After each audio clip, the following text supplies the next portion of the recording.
Avirodhitaya karma navidyang vinivartayet vidya vidyang nihantyeva tejas timira sanghavat.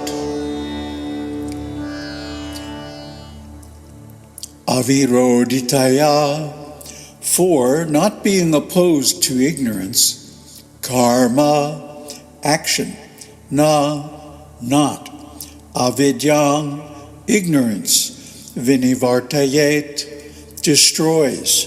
Vidya, knowledge. Avidyang, ignorance. Nihanti, destroys. Eva, verily. Tejaha, light. Timira sanghavat, as deep darkness. Action cannot destroy ignorance, for it is not in conflict with ignorance. Knowledge alone destroys ignorance, as light destroys dense darkness. Namaste. So, action cannot destroy ignorance. Why? Action is part of ignorance. This is a very common misunderstanding. People think if I follow these rituals, if I chant these mantras, if I perform austerities, follow the rules and regulations of the scriptures and so on, I will attain. No, you won't attain. All of that is simply preparatory purification. It will not bring you to realization of non-duality because it is part of duality. Action requires an actor, an ego, a doer, and an act, something done with some kind of instrument, usually the body or mind, and an object upon which the action is taken. So if you say, I will chant a mantra, I am the actor, chant is the act, mantra is the object. That's duality. It's really triplicity. Actor, act, and object. If you have action, you have to have all three. And that means there's a difference between one and the other. That's duality, it's a difference. In non-duality, there are no actions. There is no doer and no object. So action cannot lead to realization of non-duality. Ipso facto, as they used to say in Rome back in the days. Why? It is not in conflict with ignorance. In fact, it is part of ignorance because the ego, necessary to be the actor of any action, is ignorance. It's a fabrication. It's not real. It's temporary. So the impermanent cannot realize the permanent. Only when the impermanent is taken away. And that's the purpose of the pious actions, like tapasya, meditation, and so on, because they purify the mind, they purify the self of the overlays, the superimpositions of ego, action, and so on. That has to happen before gaining knowledge. Because without purification of the upadhis, the knowledge won't act. It can't. There's all this stuff in the way.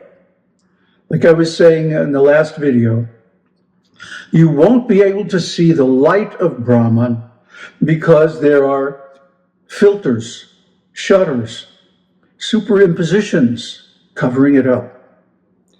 So one has to remove these superimpositions by practice of austerity, purity of heart, peacefulness, kindness, and so on.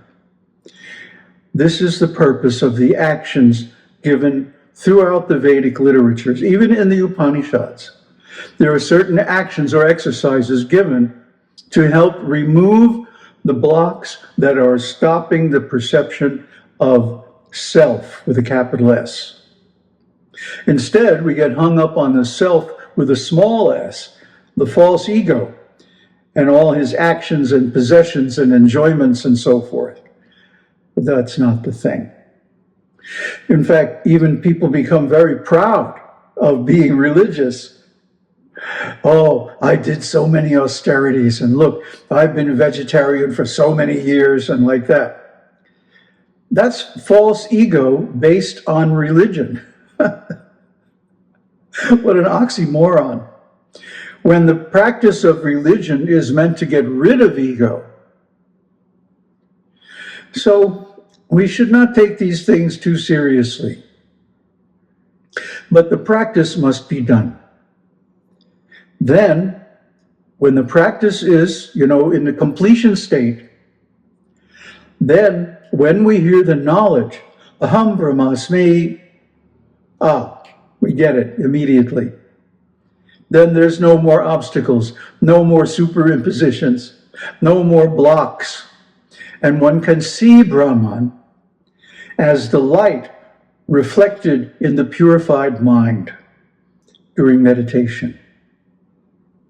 And in the active state, when you're doing your routine work, taking care of the body and so on, you can see Brahman by intelligence, that I'm not doing this. This is simply the mind and intelligence guiding the body to do certain work. I am the one who is witnessing this. I am not the doer, I'm not the owner, I'm not the enjoyer. I am the watcher. This witness consciousness is how we stay aware of our awareness during the routine actions just to take care of the body. That is the only action that is permitted for a self-realized soul, jivan mukti. So these routine actions every day, taking care of the body and whatever, have to continue until the prarabdha karma, the karma that's bearing fruit in this life, is completely finished. Then the body drops off and the soul is free. That's what we're aiming at. We want to attain the state of jivan mukta while still alive.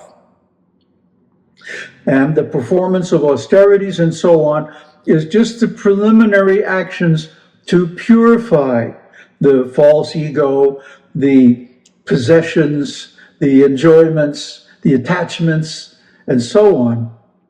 Reduce the affective, emotional attachments to the different objects, and to end desire and action based on desire to attain unnecessary goals, such as becoming rich or famous or powerful or beautiful or very, very knowledgeable. These are all actions. And because they're actions, they cannot reveal the actual self. They can only cover it up. So by reducing our actions to the bare minimum, this is called renunciation, sannyasa. Getting rid of all family attachments, all aspirations for career and wealth and fame and knowledge and everything. Even religious forms of fame and power and so on. We do not participate in any religious organizations because those are also Maya.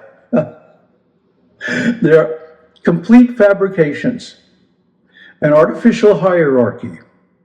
And so-and-so is the acharya, so-and-so is the guru, this is our temple, this is our deity, this is our God, our worship. See, this is all Maya. And then one gets a designation within that structure that, oh, he's a neophyte, or he's an initiate, or he's advanced, or he's a guru, or whatever. All Maya, nothing but name and form. We don't recognize these. And we certainly don't seek them, because we are on another platform. We are on a platform of non-doing. No actions other than the bare necessities. No possessions other than the bare, I don't even have a shirt, And performance of austerities, shaving the head, vegetarian diet, celibacy, and so on. Why? One must have a clean mind and a pure heart to realize Brahman. It cannot be done, when you realize Brahman, there aren't going to be like bands of angels descending from heaven, blaring the trumpets of Armageddon or whatever. No. It's very silent, very quiet, very intimate within the soul, turning around from thinking that, oh, I am in the world, to realizing that actually the world is within me. I am the self. I am Brahman. I am everything. And everything is within my consciousness. Om Tat Sat. Om Shakti Om.